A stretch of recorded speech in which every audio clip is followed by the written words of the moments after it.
तो चलिए फिजिक्स का लेवल 2 आज से हम स्टार्ट करते हैं। लेवल 1 के अंदर में हमने मैकेनिक्स के बारे में बात कर ली थी, काइनेमेटिक्स के बारे में बात कर ली थी, थर्मोडायनेमिक्स के बारे में बात कर लिया है, वेव्स के बारे में बात करी है। तो ये सारा अच्छा खासा वेटेज हमारे पास में रखता है। तो वो मैंने बेसिक टू एडवांस लेवल जितना भी बन सकता, चाहे थ्योरी की बात करें, चाहे आप न्यूमेरिकल्स की बात करें, या अपने प्रीवियस पेपर्स के अंदर में जो आए हुए क्वेश्चंस हैं उनकी बात करें, तो बहुत वाइड लेवल पर मैंने वो सारी चीजें आप लोगों को कवर अप करवाई है। ठीक उसी तरह से लेवल 2 को भी मैं यहाँ पर लेके चलूंगा। इसका भी एक अपने आप में सीक्वेंस होगा। देखिए इलेक्ट्रोस्टैट जो हमारे पास में टॉपिक आता है जिसकी हम शुरुआत करने जा रहे हैं, ये अपने आप में बहुत ही बड़ा चैप्टर होता है। और इसके अंदर में जो हमें पढ़ना पड़ता है, तो बेसिक ये मान के चलिए कि टाइप्स में आप लोगों को बता देता हूँ। सबसे पहले हम इसको इलेक्ट्रोस्टैट 1 के नाम से जानते हैं, फिर हम इलेक्ट्रोस्टैट 2 पढ़ते हैं। मैं एक रूपरेखा इस पूरे चैप्टर की दे रहा हूँ। हाँ, और चीज मैं आप लोग को एक इन्फॉर्मेशन और प्रोवाइड करना चाहता हूँ। जो भी हमारे साथ में कंप्लीट कोर्स के अंदर में एनरोल होना चाहते हैं, तो फोटोनिक्स ऐप का लिंक आपको नीचे डिस्क्रिप्शन में मिल जाएगा। अगर आप इस वीडियो को यूट्यूब पर देख रहे हैं या फिर किसी भी अदर प्लेटफॉर्म के ऊपर में देख रहे हैं, तो फोटोनिक्स आप ऐप डाउनलोड करेंगे तो वहाँ पर प्रॉपर हमने जो भी थ्योरी थी या न्यूमेरिकल्स थे वो सारे के सारे बहुत ही सिस्टमेटिक वे के अंदर में कंप्लीट कोर्स जो है वहाँ पर आप लोगों के लिए लॉन्च किया गया है। और बहुत ही नॉमिनल चार्जेस के ऊपर में हमने अपने कोर्सेज को वहाँ पर लॉन्च किया हुआ है। तो आप जाकर ज्वाइन कर सकते हैं जो भी इंटरेस्टेड है अपने किसी भी वन डे कम्पिटिटिव एग्जाम के लिए।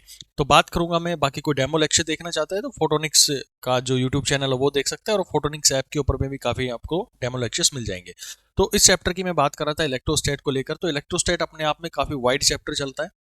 हम मैकेनिक्स में थोड़ा सा क्या होता था, जब हम लेवल 1 पढ़ रहे थे जिसमें मैकेनिक्स काइनेमेटिक्स था, तो इनको हम इजीली हम फील कर पाते थे। मैंने फ्रिक्शन के बारे में बात करी तो आपने इजीली इसको फीलिंग कर लिया। फिर मैंने आपको एनएलएम के बारे में बात की, लॉज के बारे में बात करी, तो आप इजीली अपनी डे टू डे लाइफ के अंदर में उनको जो था फील कर पाते थे। लेकिन जब मैं आप लोगों से बोलता हूँ ऑप्टिक्स के बारे में बात करता हूँ, क्योंकि जनरल आइडियाज आपको है मेरा यहाँ पर इस जब मैं इलेक्ट्रोस्टैट भी पढ़ाऊंगा तो यहाँ पर भी हमारी सीक्वेंस यही होगी कि आपको मैं बेसिक टू एडवांस लेवल तक लेके जाऊं। यानी कि एग्जामिनर क्या सोच के आपका क्वेश्चन जो है वो बना सकता है, उस लेवल तक आपकी एक सोच डेवलप करना है। यहाँ पर मेरा मेन मोटिव यही होता है कि आपको कम समय के अंदर में ज्यादा से ज्यादा कंटेंट देकर और साथ में आपके अंदर में एक एनालिटिकल पावर डेवलप करना, आपके सोचने के दायरों को ओपन करना कि कैसे हमें क्वेश्चंस की अप्रोच करनी चाहिए। बेसिक हमारा एग्जामिनर जब आप किसी कॉम्पिटिटिव एग्जाम में बैठते हैं तो आपका जो है हाथ पैर फूलने लग जाता है, क्योंकि क्वेश्चन जो है वो बहुत सारे घूम फिर कर आ जाते हैं और अपने उस लेवल की तैयारी नहीं करी होती है। मैक्सिमम केसेस के अंदर में ऐसा मैंने देखा है अपने इतने लंबे टीचिंग एक्सपीरियंस के में। तो वो कैसे आप लोग को अप्रोच करना, आज पहला लेक्चर है इस इलेक्ट्रोस्टैट को लेके, तो थोड़ा मैं आप लोगों को एक रूपरेखा बना रहा हूं ताकि आप लोग अपने आप में एक सेल्फ कॉन्फिडेंस बिल्ड कर पाए। बाकी तो हम आगे जो भी हमारी क्लासेस होंगी उसके अंदर में मैं कंटेंट डिलीवर करूंगा, न्यूमेरिकल्स आप लोग को बहुत एक्सेस में यहाँ पर करवाए जाएंगे।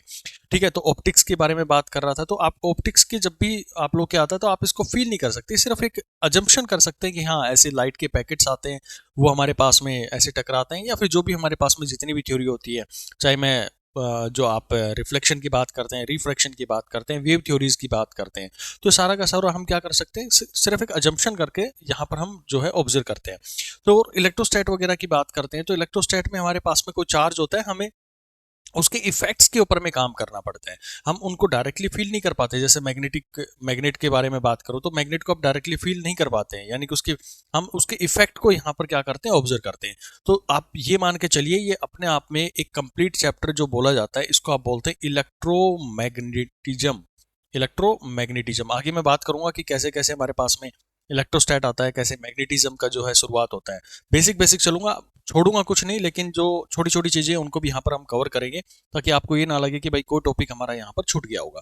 तो इलेक्ट्रो यानी कि जो हमारे पास में इलेक्ट्रिसिटी की बात करेगा, यहाँ पर मैग्नेटिज्म की बात करें तो जो हमारे पास में मैग्नेटिक फील्ड्स जो चार्ज के द्वारा भी डेवलप होते हैं, जब हम उसको जब हमारे पास में उसको मूवमेंट करवाते थे, और चारों तरफ में उसका मैग्नेटिक फील्ड जो है डेवलप हो जाता है। तो ये सारी चीज़ें हम इसके अंदर में पढ़ने वाले हैं।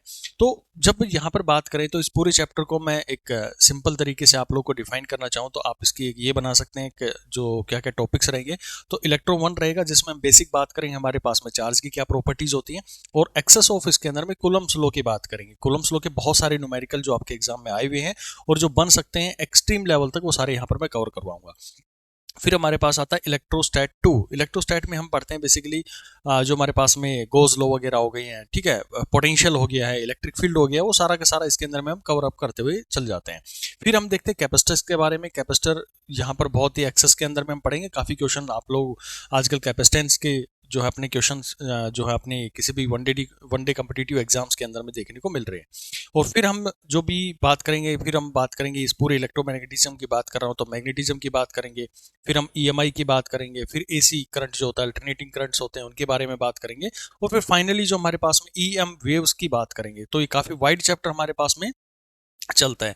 तो अब आप लोगों का थोड़ा सा दिमाग जो है हमारी इस यूनिट की तरफ में आ जाना चाहिए। ये नोट्स जो है ये प्रॉपर आप लोगों को आपकी ऐप के ऊपर में जो है वो मिल जाएंगे। आपको नोट्स बनाने की कोई ज़्यादा इतनी जल्दबाजी मत करना भाई। मैं पहले भी जब लेवल 1 आपको कंप्लीट करवा रहा था वहां पर भी आप लोगों को मैंने ये चीज़ आप जो है बताई थी कि कभी भी नोट्स जो है उनको बनाने में अपना टाइम वेस्ट ना करें। पहले चीज़ों को समझें, आपको समझ में आ जाती है, आप वीडियो को पॉज करके थोड़ी देर के लिए अपने नोट्स को जो है वो डिज़ाइन कर सकते हैं। लेकिन आप कंप्लीटली मैं यहाँ पे बताए जा रहा हूँ, आप उनको नोट्स बनाते चलेंगे तो आपको कुछ भी पल्ले नहीं पड़ेगा, आपको बार बार वो जो है वीडियो देखना पड़ेगा। आप पहली बार में वीडियो अपने नोट्स बना लेंगे, फिर दोबारा क्या करेंगे, इस वीडियो को देखेंगे, तो आपका डबल टाइम खराब हुआ। अब बेटर है कि एक बार में अच्छे से समझे और इस स्ट्रेटेजी को आगे तक भी फॉलो करके आप लोगों को चलना है। चाहे कोर्स हमारा कब तक, जब तक भी हमारा ये कोर्स चल रहा है, जब तक हमारे टॉपिक जो है कंप्लीट नहीं हो जाते। ठीक है, अब मैं शुरुआत कर रहा हूँ। जो हमारी इलेक्ट्रोस्टैट की बात कर रहा था मैं, तो उसकी बेसिक चीज़ों के बारे में बात कर लेता हूँ। तो मैं सबसे पहले बात करूंगा इलेक्ट्रोस्टैट को लेकर। तो इलेक्ट्रोस्टैट है क्या बेसिकली?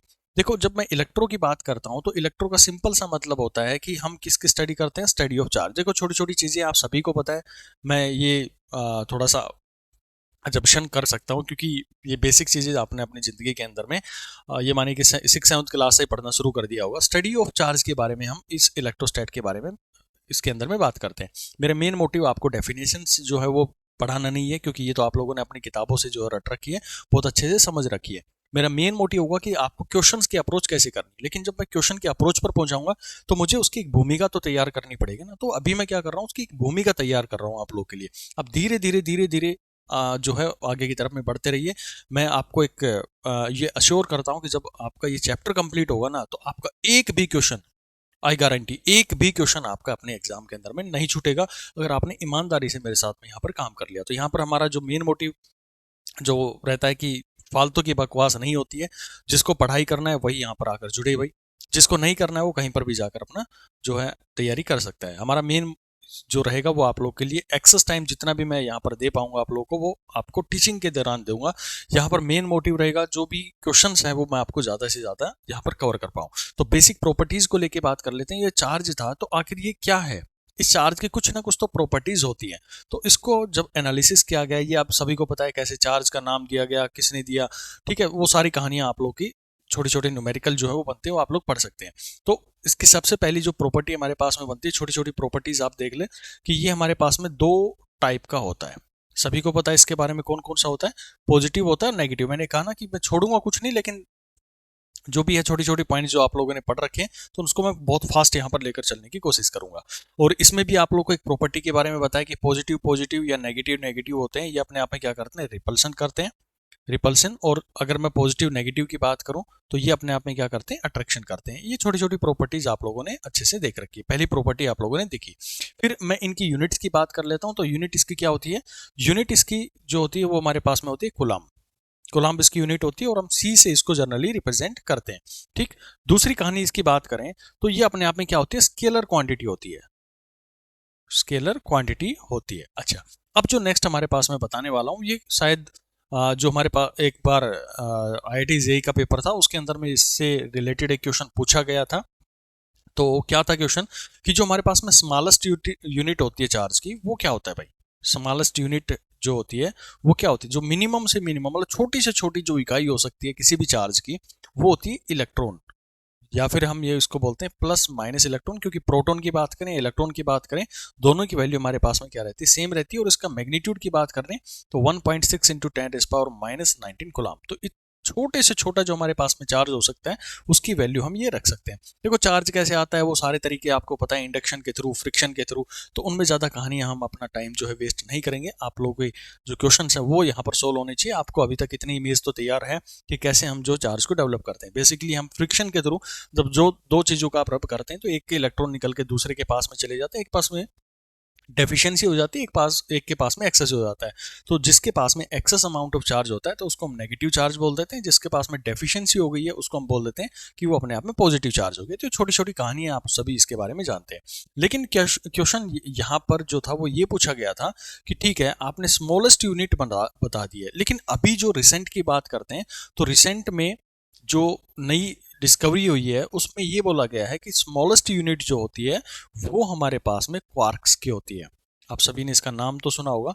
तो इसका चार्ज कितना होता है? तो चार्ज इसके ऊपर में होता है +2/3 इलेक्ट्रॉन या फिर +-E/3।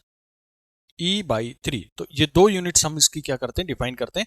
लेकिन कभी भी आपको एग्जाम के अंदर वो पूछा जाता है तो आपको सिर्फ और सिर्फ इस इलेक्ट्रॉन को ही लेकर चलना है। ये सिर्फ क्या है हमारे पास में आपको नॉलेज होनी चाहिए कि अभी रिसेंट में जो डिस्कवरी चल रही है उसके अंदर में जो स्मॉलेस्ट यूनिट है चार्ज की वो क्या है, तो वो है हमारे पास में क्वार्क्स है। ओके तो ये प्रॉपर्टी होगी। नेक्स्ट प्रॉपर्टी की बात करें तो मास जो होता है इलेक्ट्रॉन का, मैंने कहा ना कि ये पहला जो इंट्रोडक्शन है बहुत बेसिक चीजें इसके अंदर में कवर करवाएंगे क्योंकि छोड़ना कुछ नहीं है, करना हमें सारा कुछ कवर है।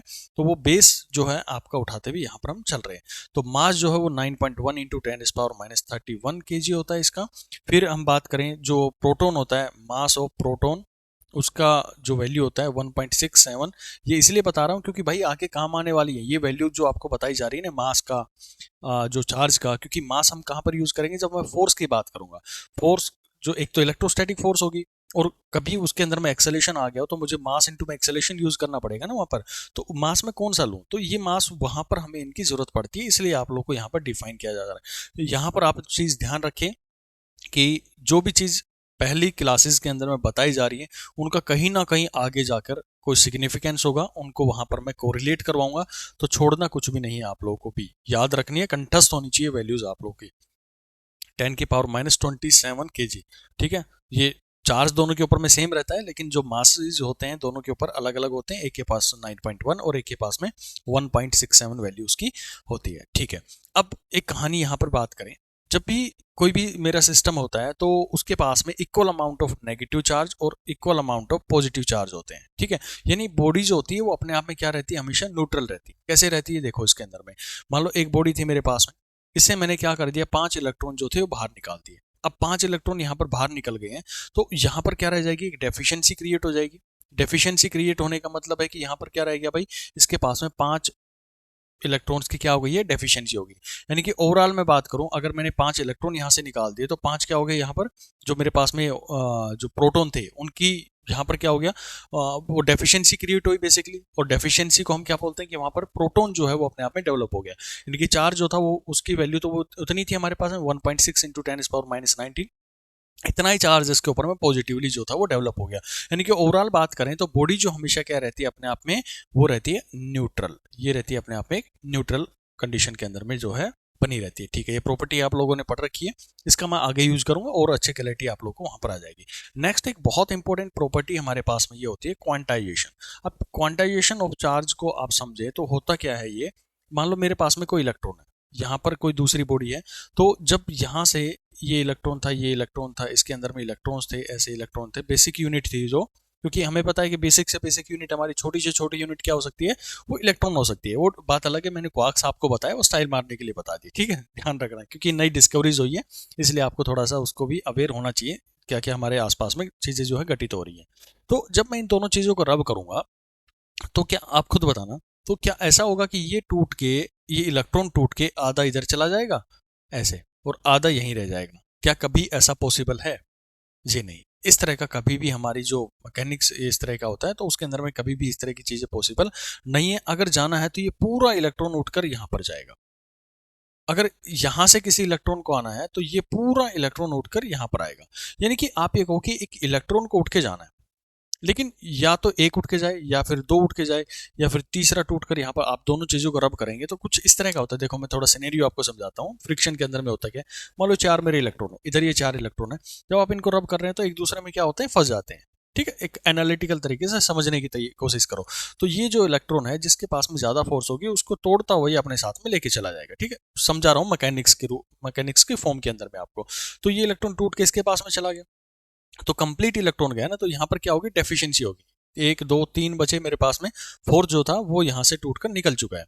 तो इसके पास अब कितने आ गए, 5 आ गए। तो टोटल हो क्या रहा है कि जो हमारी कंप्लीट इलेक्ट्रॉन था, यानी कि जो वैल्यू आप ये मान रहे थे कि 1.6 हर बार इतना चार्ज एक इलेक्ट्रॉन के साथ में जाएगा, तो वही यहाँ पर भी कहा गया कि जब भी एक इलेक्ट्रॉन जाएगा तो उसके ऊपर में जितना चार्ज है, यानी कि 1.6 इंटू 10⁻⁻19 कूलम चार्ज है, वो हमेशा उठ के उसके साथ में जाएगा।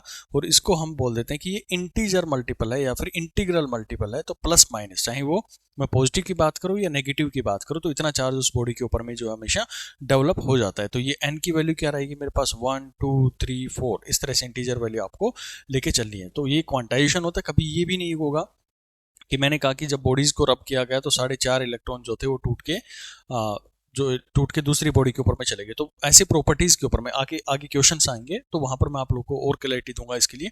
तो वहां पर आप इस तरह का कोई भी ऑप्शन आप लोग को मिलेगा इंटीग्रल, या फिर ऐसे बोल दो 9.2 इलेक्ट्रॉन वहां से टूट के चले गए, या इस तरह की कोई फॉर्मेशन आप लोग के सामने बन के आ रही हो जिसमें फ्रैक्शन वैल्यू दे रहा हो ये, तो वो चीज कभी भी पॉसिबल नहीं होगी। ये बिल्कुल अपने दिमाग के अंदर में सेट कर ले। That is known as quantization of charge. Next आप देखें तो ये बोला जाता है कि कंजर्वेशन ऑफ चार्ज, काफी इंपॉर्टेंट प्रॉपर्टी है ये। कंजर्वेशन ऑफ चार्ज को लेकर भी एक दो बार क्वेश्चन जो है पूछे गए थे, एक एग्जाम के अंदर में क्वेश्चन पूछा गया था। उसमें ये बोला गया कि भाई एक मेरे पास ए बॉडी है, बी बॉडी है और सी बॉडी है। ये सारी चीजें पढ़ने के लिए ना आप लोग को एक पॉइंट हमेशा ध्यान रखना पड़ेगा कि ये सारा का सारा एक आइसोलेटेड सिस्टम के बारे में बात करता है। आइसोलेटेड सिस्टम होता है कि जो चीजें आपको दी गई है केवल उन्हीं पे काम करना है, बाहर की दुनियादारी से उसको कोई मतलब नहीं होना चाहिए। तो ये इसके बाहर मान लो मेरे पास में डी बॉडी थी, ई बॉडी है, एफ बॉडी है, तो ये जितना मैंने सर्कल बनाया इसको इसके अंदर अंदर जो चीजें हैं उनसे मतलब, बाहर की दुनिया से उसको कोई भी मतलब नहीं है। तो इसके ऊपर में मैंने दिया कि 2 कूलम चार्ज है, इस पे दे दिया 3 कूलम चार्ज है, इसमें -1 कूलम चार्ज है। इनके साथ में कुछ मतलब आपस में कुछ इंटरेक्शंस हुए इनके, और इंटरेक्शन होने के बाद में जो फाइनल हमारी आइसोलेटेड बॉडी के अंदर में ये जो बॉडीज थी वो बन गई है कुछ इस तरह की। ये हो गया दूसरा बॉडी, ये हो गया तीसरा, ये हो गया, इसके ऊपर में -2 कूलम हो गया, इसके ऊपर में 4c कूलम हो गया। तो अब आपको ये बताना है कि इसके ऊपर में क्या चार्ज रहेगा। तो समझो भाई जितने इलेक्ट्रॉन थे मेरे पास में, जितने इलेक्ट्रॉन्स थे, जैसा इस क्वेश्चन में मैंने आपको बताया पीछे जो था कि 4 इलेक्ट्रॉन थे। फिर से यहां पर मैं समझा देता हूं आपको। ये दो बॉडीज है मेरे पास, 1 इलेक्ट्रॉन, 2 इलेक्ट्रॉन, 3 इलेक्ट्रॉन, 1 2 3, 3 इलेक्ट्रॉन हमने मान लिए। और मैं बोलता हूं कि ये पूरा मेरे पास में एक आइसोलेटेड बॉडी है, यानी कि बाहर की दुनिया से उसको कोई भी मतलब नहीं है। नहीं है तो भाई टोटल यहां पर इलेक्ट्रॉन मेरे को बताओ। तो आपने कहा जी टोटल इलेक्ट्रॉन मेरे पास में 6। ठीक है भाई, अब मैंने इनको रब किया या जो भी इंटरेक्शन हुआ, तो एक इलेक्ट्रॉन टूट के मान लो यहां से इसके ऊपर में चला गया। अब मैं आपसे पूछूं कि भाई टोटल इस आइसोलेटेड सिस्टम में कितना चार्ज है, कितने इलेक्ट्रॉन है, तो आपका आंसर यहां पर भी क्या रहेगा जी, अभी भी क्या है, 6 ही रहेगा उसके अंदर में।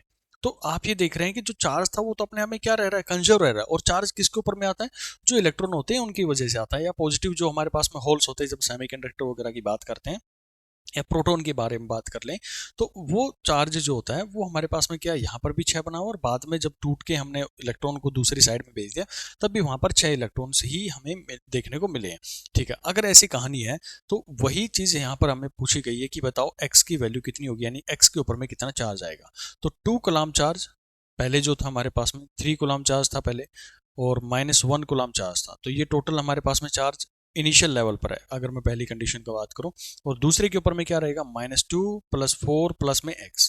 सोल्व कर लें, x की वैल्यू कितनी आ जाएगी, यहाँ से x को आप सोल्व करेंगे तो आपको मिलेगा 2 कूलम, यानी कि जो चार्ज यहाँ पर बना हुआ है वो कितना हो गया, 2 कूलम। आप यहाँ पर भी वेरीफाई कर सकते हैं, 3 2 5, 5 -1 हो गया 4, तो यहाँ 4 2 6। ठीक है, और 6 में से -2 गया तो वहां पर भी कितना है, 4, यानी कि दोनों साइड में अभी भी 4 कूलम है इधर भी, और यहाँ पर भी 4 कूलम चार्ज जो है मेंटेन बना हुआ है इसके अंदर। ठीक है, तो इस तरह से आपको कंजर्वेशन प्रॉपर्टी का जो है वो यूज करना चाहिए। बस इंपॉर्टेंट चीज ये है कि पूरे की पूरी कहानी जो मैंने आपको बताई है, ये पूरा का पूरा कहानी चलता है किस पे, आइसोलेटेड सिस्टम्स के ऊपर में। आइसोलेटेड सिस्टम, ये पॉइंट आप लोगों को इसके अंदर में जो है ध्यान रखना पड़ेगा। चलिए नेक्स्ट की बात करते हैं, काफी इंपॉर्टेंट पॉइंट है ये। इसमें बोला जाता है कि जो वेलोसिटी और हमारे पास में एक मास की रिलेशन होती है, वेलोसिटी एंड मास रिलेशन। अब ये कहता क्या है इसके अंदर में, हमने सभी ने देखा है कि जो मैंने वैल्यू आपको बताई, mass is equal to 9.1 into 10⁻, कितना -31 kg आपको मैंने बताया। फिर दूसरा मैंने आपको बताया 1.67 इंटू 10⁻⁻27 kg। तो आप दोनों में ये बता पा रहे हैं कि इलेक्ट्रॉन और जो प्रोटॉन है, इस दोनों के अंदर में भारी कौन है? पहली चीज तो जो प्रोटॉन है वो ज्यादा भारी है एज कम्पेयर टू जो इलेक्ट्रॉन है। और यही जो मास होता है ना, जो प्रोटॉन का होता है, यही हमारे जो न्यूट्रॉन्स होते हैं, आपको बेसिक स्ट्रक्चर एटम का पता ही है, इसके बारे में जानकारी है कि 3 चीज होती हैं, electron, proton, neutron. Neutron neutral रहता है, प्रोटॉन पे पॉजिटिव चार्ज रहता है, और इलेक्ट्रॉन जो होता है उसके ऊपर में नेगेटिव चार्ज होता है। ठीक है, तो आपने एक रिलेशन यहाँ पर सेटअप किया जाता है इसके अंदर में, और ये आपने बखूबी तरीके से पढ़ा भी होगा कि जो मास होता है किसी भी ऑब्जेक्ट का, वो हम प्रोवाइड करते हैं। अगर वो एक वेलोसिटी से मूव कर रहा है तो उसको हम डिफाइन करते हैं m naught divide by 1 minus v square divide by c square. यानी कि जब हम बात कर रहे हैं किसकी, जब जो हमारे पास में वेलोसिटी ऑफ लाइट के आसपास में जो, अगर हम बात करें तो जब वेलोसिटी के आसपास में जो बॉडी है वो पहुंच जाएगी, यानी कि ये जो v है ये c के पास में पहुंच जाएगा, तो जो हमारे बॉडी का मास है वो इंस्टेंटली क्या कर रहा है, वो हमारा इंक्रीज होता हुआ चला जाएगा इसके अंदर, क्योंकि ये डिनोमिनेटर जो है वैल्यू वो क्या होती चली जाएगी, कम होती चली जाएगी, और कम होने से हमारा जो ये मास है वो क्या हो जाएगा, बढ़ता हुआ इसके अंदर में चला जाएगा। तो ऐसे केसेस के अंदर में हम इस मास को क्या जानते हैं, यानी कि ये रिलेशन होती है किसमें, वेलोसिटी और मासेस के बीच में। तो ठीक उसी तरह से जो हम मास यहाँ पर बात कर रहे होते हैं, अगर मैं रिलेटिवली बात करता हूँ, जब हम इसको बहुत तेजी की स्पीड के साथ में मूव करवा रहे होते हैं, तब हमें ये रिलेशन जो है वो यूज करनी होती है। अब ये एम नोट क्या होता है, इसको बोलते हैं रेस्ट मास, यानी कि बॉडी जब है, जब रुकी हुई है, मान ली आपकी बात करूं, आप जो है अपनी चेयर के ऊपर में बैठे हुए हैं, आपका अपना एक मास है, आपको मैं बोलूं कि रेस्ट मास है, लेकिन आप किसी ना किसी चीज का रिलेटिवली मूव कर रहे हैं।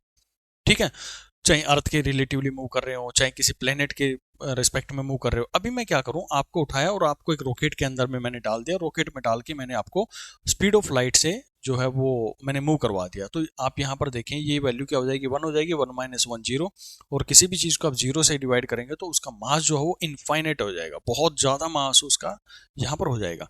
तो ऐसे केसेस के अंदर में हम जो यहाँ पर एक अजम्पशन मान के चलते हैं कि हमारी बॉडी जो है वो रेस्ट में है, और रेस्ट में ही हमें उसका क्या है, मास जो है वो कैलकुलेट करना है। तो जो वैल्यूज आप लोग को यहाँ पर दी गई हैं, ये वाली, ये कौन से मासेस होते हैं, ये हमारे पास में होते हैं रेस्ट मास।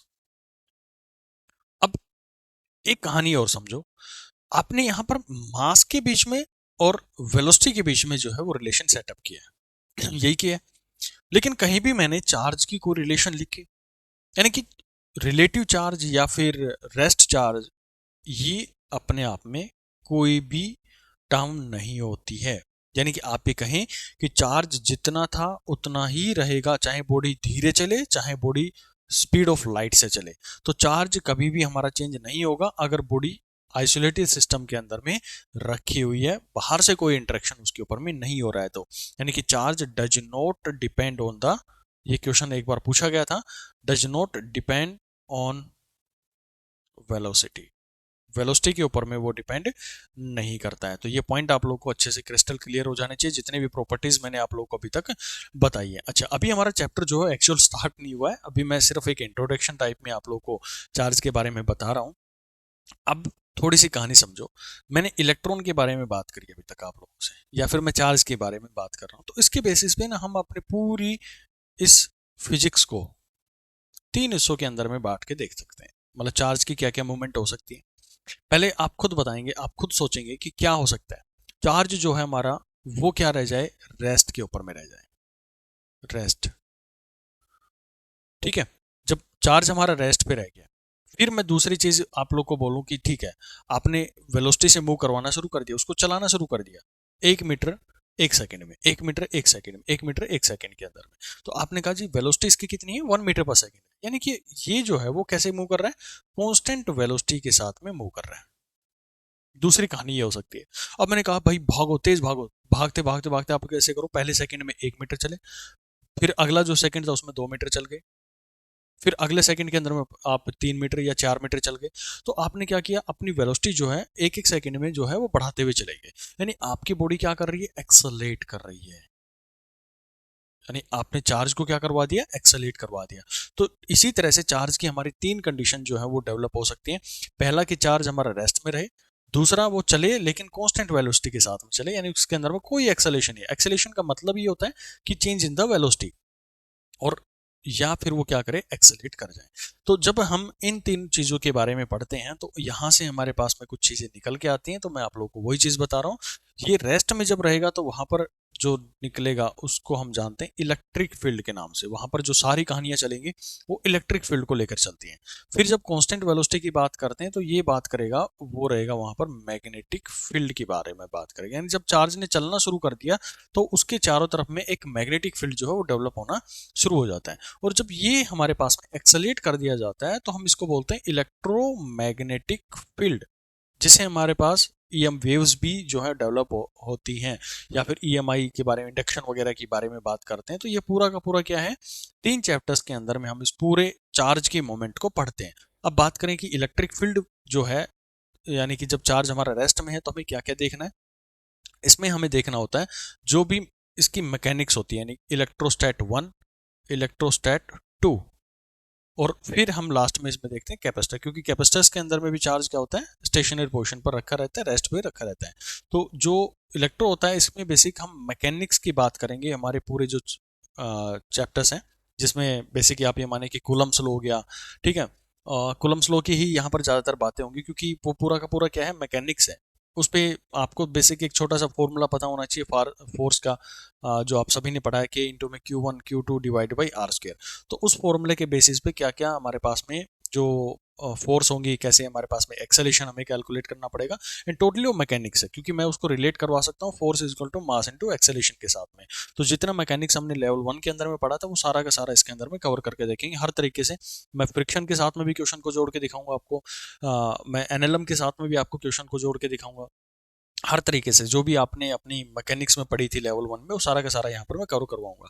फिर जब हम इलेक्ट्रोस्टैट 2 की तरफ में जाते हैं तो वहाँ पर हमें बेसिकली गॉस लॉ के बारे में पढ़ना पड़ता है। गॉस लॉ हो गया, या फिर आप ये कहें कि जो पोटेंशियल होता है उसके बारे में पूरी जानकारी यहाँ पर लेंगे। कैपेसिटर अपने आप में एक बड़ा सा चैप्टर है।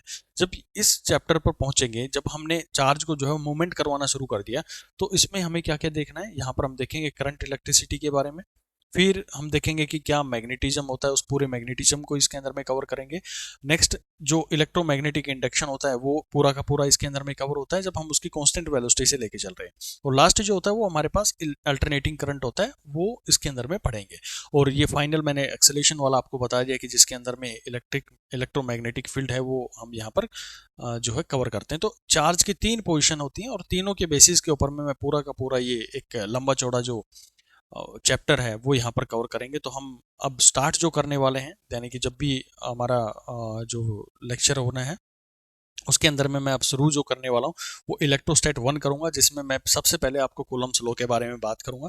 कूलम्स लॉ के बाद आप लोगों को कैसे फोर्स कैलकुलेट करनी होती है, कैसे उसका मैग्नीट्यूड कैलकुलेट करते हैं, कैसे उसकी डायरेक्शन को जो है वो आप कैलकुलेट करते हैं, ठीक है। फिर उसके बाद में कैसे कैसे हमारे पास में न्यूमेरिकल्स होते हैं, क्या क्या पॉसिबिलिटीज़ बनती हैं, पॉइंट चार्ज होगा तो क्या, कैसे हमें इस क्वेश्चन को सोल्व करना है, कोई क्लॉक के अंदर में, हेक्सागन के अंदर में, ट्रायंगल के ऊपर में, रेक्टेंगल के ऊपर में, स्क्वायर के ऊपर में आपको क्वेश्चन दे दिया जाए तो कैसे आप उसको कैलकुलेट करेंगे, काइनेमेटिक्स के कैसे जोड़ेंगे, फ्रिक्शन के साथ में कैसे जोड़ेंगे, इंटीग्रेशन का यूज करके डिस्ट्रीब्यूटेड चार्जेस के ऊपर में कैसे आप इसको सोल्व करेंगे।